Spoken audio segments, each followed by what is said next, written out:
Lights, camera, rolling, music.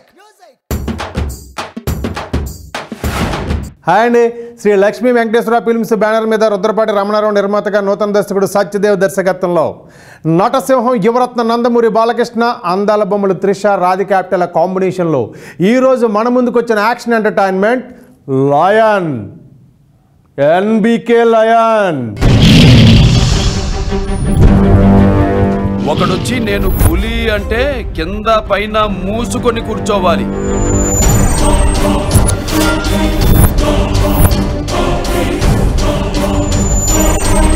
నేను చెయ్యి చాచినప్పుడే second ఇవ్వు. చనువిచ్చాడు కదా అని చక్కెరెక్కాలని చూస్తే చుట్టాను చూడటానికి కూడా స్కెల్టన్ మిగలదు.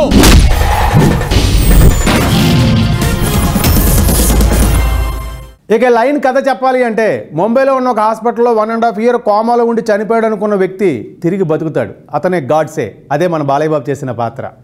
అతను స్పృహలోకి వచ్చిన తర్వాత అతని తల్లిదండ్రులు అతను కలవడానికి వస్తే మీరు నా తల్లిదండ్రులు కాదు, అసలు నేను గాడ్సేనే కాదు, నేను బోస్ని అంటాడు. కానీ తన చుట్టూ ఉన్న ప్రపంచం తన గాడ్సేలా చూస్తూ ఉంటుంది. అయితే తన గాడ్సేనా బోసా అనేది తెలుసుకోవడం కోసం హైదరాబాద్ బయలుదేరతాడు.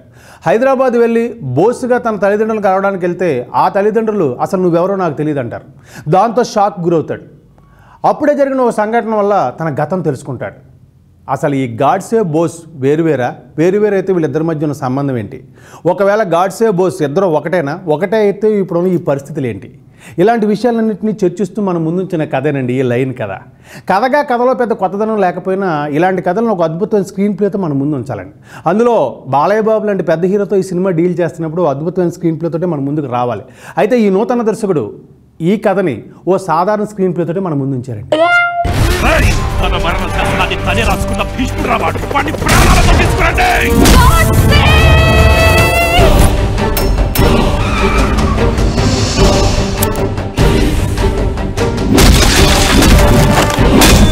గాడ్స్ అయినా వైలెంటే, బోస్ అయినా వైలెంటే.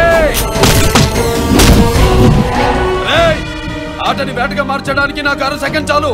దాని అవుట్పుట్ ఇలానే ఉంటుంది. ఇక ఈ సినిమాలో నటినట్ల గురించి చెప్పాలంటే ముందు చెప్పుకోవాల్సింది మన కథానాయకుడు నటసింహం యువరత్న నందమూరి బాలకృష్ణ. బాలయ్య బాబు పెర్ఫార్మెన్స్, ముఖ్యంగా ఎమోషనల్ పెర్ఫార్మెన్స్లో ఆయనకు ప్రత్యేకమైన శైలి ఉందండి.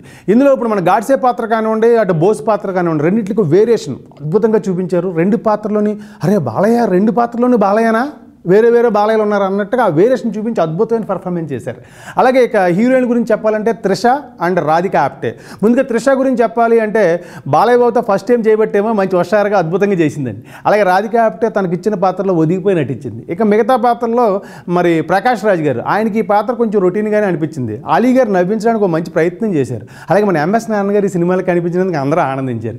ఇక సీనియర్ నటులైనటువంటి కోట శ్రీనివాసరావు, చంద్రమోహన్ గారు, అలాగే గీత గారు, జయసుధ గారు, చలపతి రావు, వీళ్ళందరూ కూడా వాళ్ళ మార్క్ పెర్ఫార్మెన్స్ వాళ్ళు అందించారండి. ఇంకా మిగతా పాత్రలో శివబాలాజీ, రవిప్రకాష్, శ్రావణ్, అలాగే ప్రదీప్ రావత్, ఆ తర్వాత యనమదల కాశీ విశ్వనాథం గారు, రంజిత, ఇలా చాలామంది ఆర్టిస్టులు చేశారండి.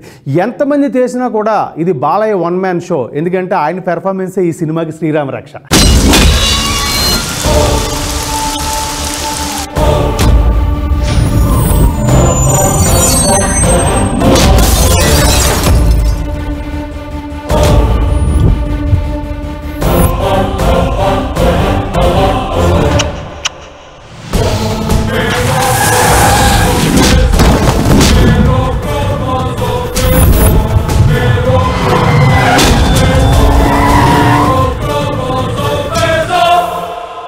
ఒకడు నా ముందు యాక్షన్ చేస్తే ఎంజాయ్ చేస్తా, ఓవర్ యాక్షన్ చేస్తే ఇంజూర్ చేస్తా.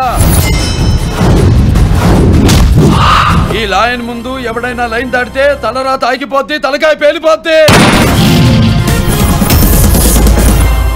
ఇక ఈ సినిమా సాంకేతిక నిపుణుల గురించి చెప్పాలంటే గౌతమ్ రాజు గారు అందించిన ఎడిటింగ్ కొంచెం నిడివి తగ్గిస్తే బాగుండేది అనిపించింది. ఇక మన మణిశర్మ గారు అందించిన మ్యూజిక్ పర్వాలేదు అనిపించిన బ్యాక్గ్రౌండ్ స్కోర్ మాత్రం ఈ సినిమాకి అండగా నిలిచిందని చెప్పొచ్చు. అలాగే వెంకట ప్రసాద్ గారు అందించిన సినిమాటోగ్రఫీ బాగుంది. ఆ తర్వాత మన రుద్రపాటి రమణారావు గారు నిర్మాణ విలువలు అద్భుతంగా ఉన్నాయి. ఇక ఫైనల్గా క్యాప్టెన్, కథ, స్క్రీన్ ప్లే, మాటలు, దర్శకత్వం నూతన దర్శకుడు సత్యదేవ. అంటే లెజెండ్ లాంటి ఒక బ్లాక్ బస్టర్, ఒక అద్భుతమైన సినిమా తర్వాత బాలయ్య బాబు సినిమాకి ఒక నూతన దర్శకుడు దర్శకత్వం వహిస్తున్నాడు అంటే ఆ కథాకథనాల మీద ఇటు ప్రేక్షకులు కానివ్వండి, ఇటు అభిమానులు కానివ్వండి ఎన్నో అంచనాలు పెట్టుకున్నారు. అన్ని అంచనాల మధ్య ఈరోజు మన ముందుకు వచ్చిన ఈ సినిమాలో కథలో పెద్ద కొత్తదనం లేకపోయినా కథనంలో మాత్రం ఏదో కొత్తదనం చూపించడానికి ఈ నూతన దర్శకుడు ప్రయత్నం చేశారు. కొన్ని బ్లాకుల్లో అద్భుతంగా డిజైన్ చేశారు. కాకపోతే సినిమా మొదలైనప్పటి నుంచి చివరి వరకు స్క్రీన్ ప్లేలో వేగాన్ని మాత్రం కంటిన్యూగా చూపించలేకపోయారు.